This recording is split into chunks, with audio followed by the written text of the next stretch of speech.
In 1916, Woodrow Wilson was re-elected President of the United States on a pledge to keep America out of Europe's devastating war. The United States was totally unprepared for warfare. When American troops finally did get involved, they suffered terrible casualties.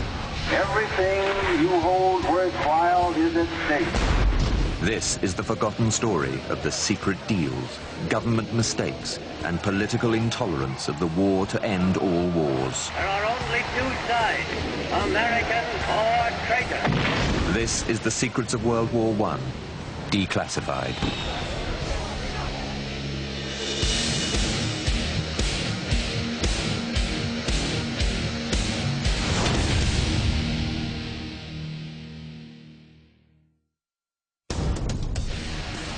France, 1917.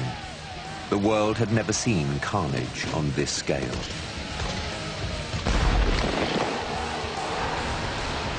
The First World War.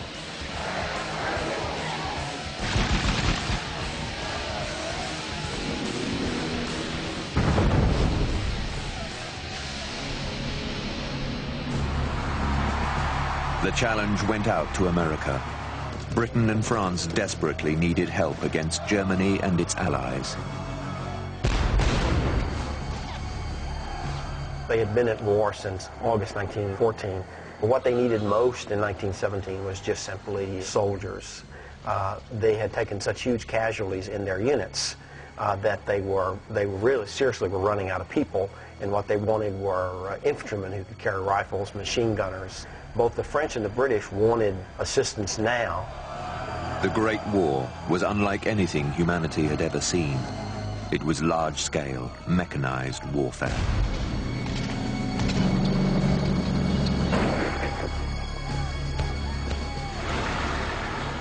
But in America, the challenge fell on deaf ears. The horrors of war in a distant land were too great.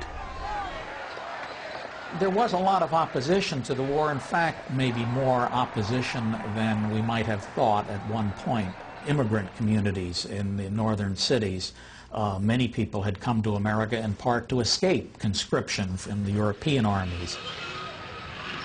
The problem in 1917 became how to persuade Americans to support the war. Woodrow Wilson was essential to getting America into the Great War. He had taken a position that America was too proud to fight, that we were going to be neutral, that we would not get involved in this war amongst the European powers. America stood at a crossroads in 1917. Wilson could either hope for peace or send American soldiers to try and rescue Europe from the devastation of war. He tried many times to be the peace leader, to broker a peace deal. And nobody wanted to do that because too many people had died. There was going to be a fighting conclusion. World War I was triggered by a simple murder. In August 1914, a 20-year-old Serbian nationalist, Gavrilo Princip, assassinated the heir to the Austro-Hungarian throne in Sarajevo. The powers of Europe were drawn into the worst war mankind had seen. The spark that set off this powder keg was the assassination of Archduke Franz Ferdinand by the radical nationalists known as the Black Hand. It's an unorganized group of young men who assassinate a key political figure and realize that assassination is a tool that can be used like warfare. On the other hand, they never anticipated that their assassination would cause worldwide tumult and chaos. Austria, Germany, and Turkey sided against Russia, France, Italy, and Great Britain.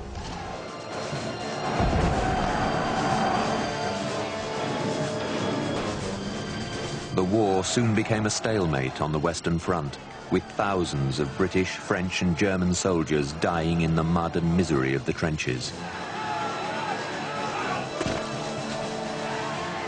During the war, it was feared, and it was always in the back of everybody's mind that he could end his life strangling to death at the bottom of the trench. the European powers sought allies beyond the continent. At the beginning of the war, President Wilson said that the Americans should be neutral in thought as well as in deed. On the other hand, right from the beginning, England in particular was a major trading partner of the United States, always more so than Germany. For many Americans, World War I introduced the United States as a major player on the world stage. But the declassified record of America's entry and participation in the war tells a tale of infighting, inexperience, and agonizing sacrifice. The main problem is the American troops weren't ready to enter the trenches. So it's very easy to train soldiers to fire their weapons, wear their uniforms. It's far more difficult to train all the people, all the soldiers in a division to do all the things that they have to do.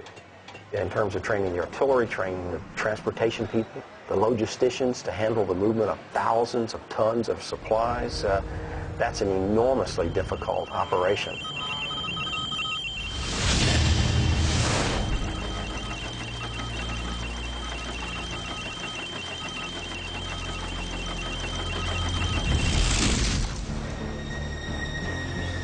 Britain wanted America to join the war on its side.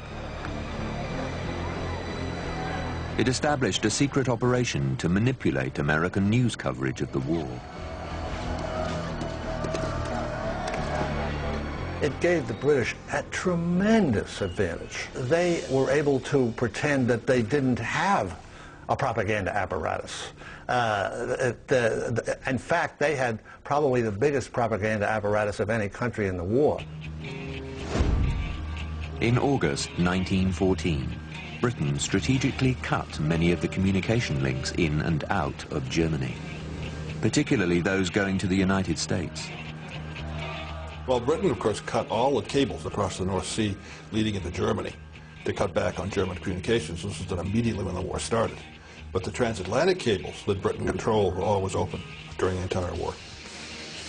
This gave Britain a monopoly on war news in America. It established a press bureau that issued updates on the war to hundreds of American newspapers. They knew exactly what propaganda move worked and what didn't work. And the beauty of it all was that nobody knew they existed. The propaganda machine churned out stories, mostly false, of German atrocities in Europe, especially in occupied Belgium. Germans were accused of bayoneting babies, of raping nuns, of doing all sorts of things that later turned out to have been greatly exaggerated. For the first 3 years of the war, the United States was technically neutral. But American banks were loaning Britain the money to wage war, and American munitions companies were filling unprecedented orders from London. It was a boom time for U.S. industry because we were producing everything for the Allies: rifles, artillery, munitions, grain, horses, petroleum.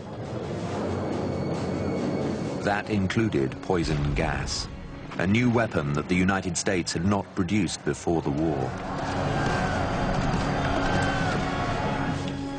U.S. manufacturers made some chlorine, which was used for cooling and cooling systems at the time. But the government had to start producing it themselves at an arsenal in Maryland. The Germans fought back in America by waging a covert campaign of sabotage in munitions factories and at ports where ships loaded weapons bound for Britain and France. In 1916, a huge amount of ammunition on Black Tom Island off Caven Point blew up with a blast that broke practically every window in Jersey City and in downtown New York. It was a gigantic explosion that lasted almost all night.